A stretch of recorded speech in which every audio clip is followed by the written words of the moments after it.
From the WordPress dashboard, I'm going to go to Settings. And just clicking Settings will open up the general settings. Now here we have some elements that are familiar and some that are new.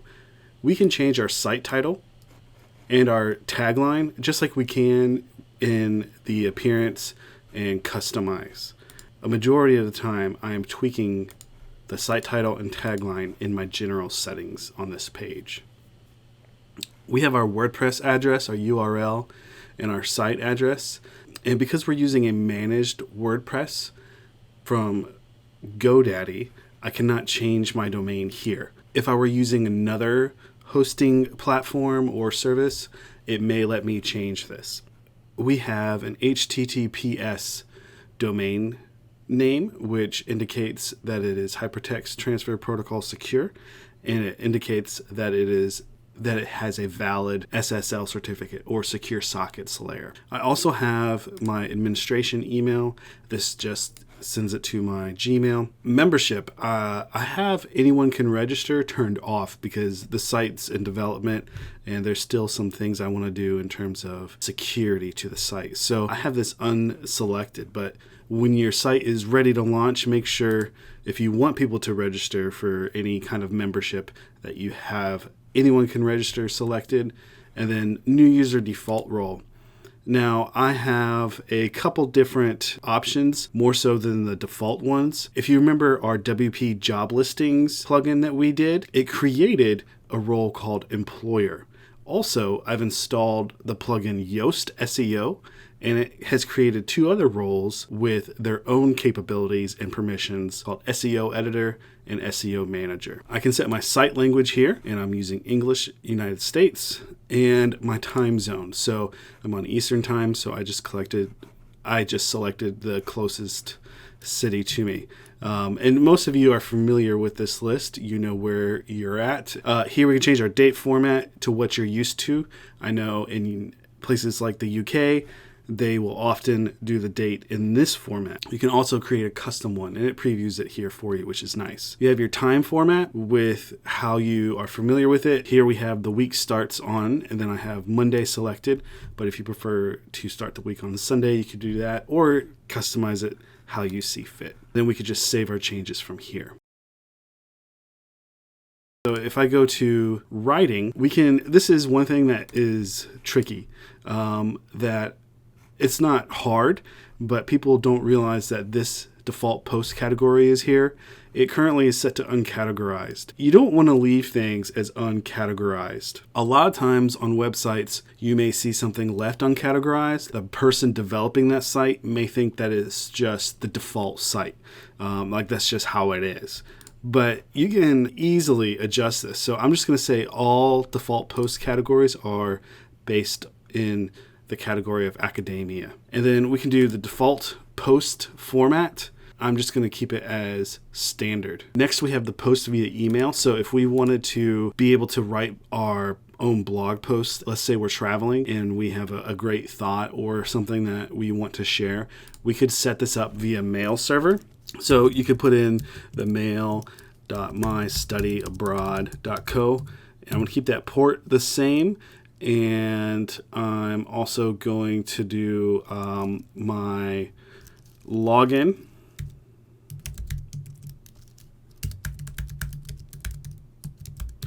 And here is for the password. Now, the password isn't hidden, so I'm not going to put in an actual password right now, and I'm not going to leave that like that. But the default mail category, we want to also be aware that we add that extra level of attention to our site and put this as academia, right?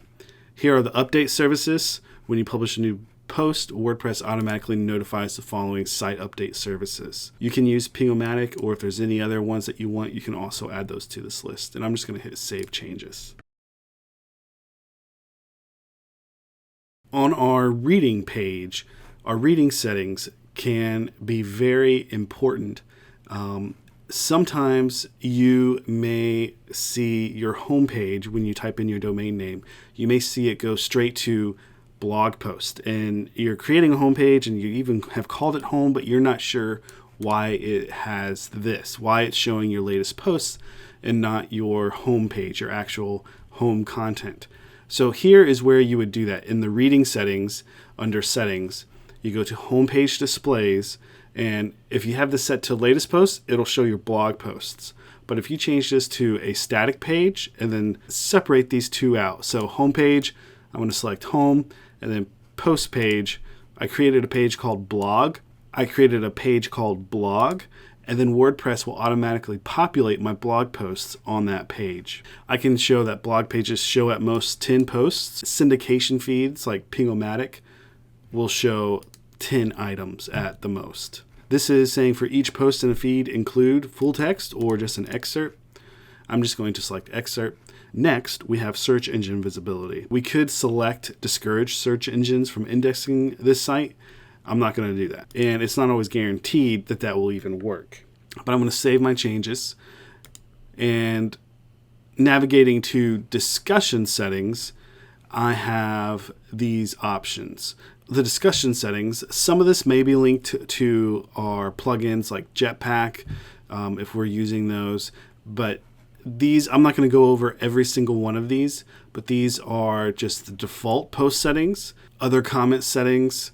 So automatically close comments on posts older than 14 days. But I don't necessarily recommend that, and WordPress doesn't either by default, because, you know, as your SEO matures and your content matures, there may be a post that is very engaging and posts live beyond 2 weeks. So just keep that in mind, that your content lives beyond 2 weeks and it may still be very relevant for people. The keyword index on that may be very high where people are searching for that still. You could have it where users must be registered and logged in to comment. This would be they have to register with your site. Email me whenever.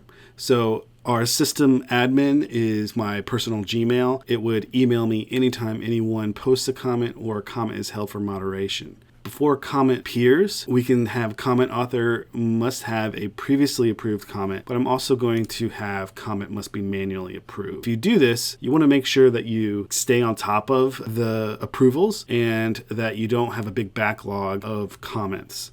Pizza in here, and we wanted to hold all those comments for moderation and review those and make sure that they're staying on topic or they're not saying something hateful about pizza. We could put that there. The disallowed comment keys are we don't even want to review it.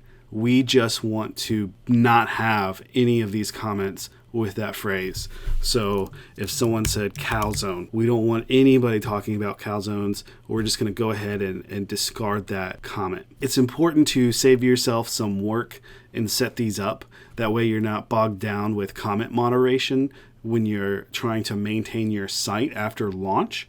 But you want to make sure that you work with your client, work with whoever you're building the site for, and coming up with appropriate comment moderation and disallowed comment keys. Avatars. We could display avatars on posts, set up certain things. You could keep it blank if you wanted to. You want to make sure you have a maximum rating on here. I just keep things set to G, and then you can change the default avatar. And I'm going to save those changes.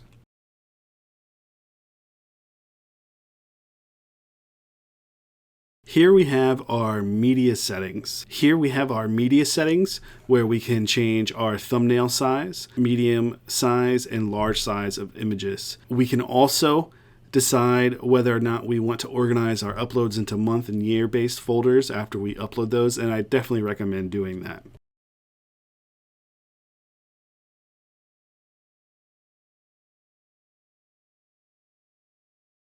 Now we have our permalinks.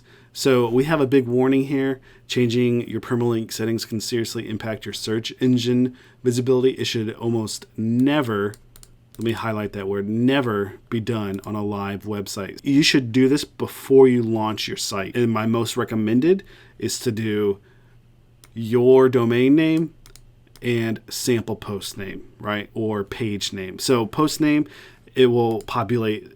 You might be like, well, this is just about posts. There's pages too. It will populate the page name. You can also do custom. Here we have some optional settings for categories and tag-based, job-based. I'm just going to keep those as they are.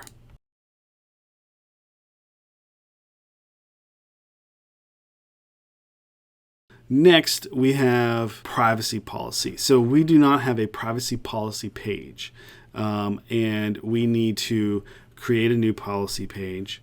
So I'm just going to hit create, and it auto generates this right here. I'm going to hit publish, and I created a policy page, and then it is privacy policy. So I'm going to say use this page. Now here's our policy guide option. Here are some policies, and so here's the policy that we used from WordPress. We have a privacy policy guide, but the WP Job Manager came up with some suggested policy text. It says the site adds the following cookies to help users resume job submissions that they have started but have not completed. So I can copy that. I can go to my pages, and here is my privacy policy page. I'm going to click edit. So I'm going to put this under the cookies section and just paste that right there. Going back to my settings here, we have privacy. So we've got that all generated. Those are the default menu options in the settings menu in WordPress. When you install plugins, it may generate some options here for settings. So if we look at limit login attempts, that plugin, we have a dashboard and its own settings panel that we could go into. Other plugins may just create things on their own. Like if we go to job listings and go down here to settings, the settings are there too. So just be mindful of that, be aware of that as you're building your site.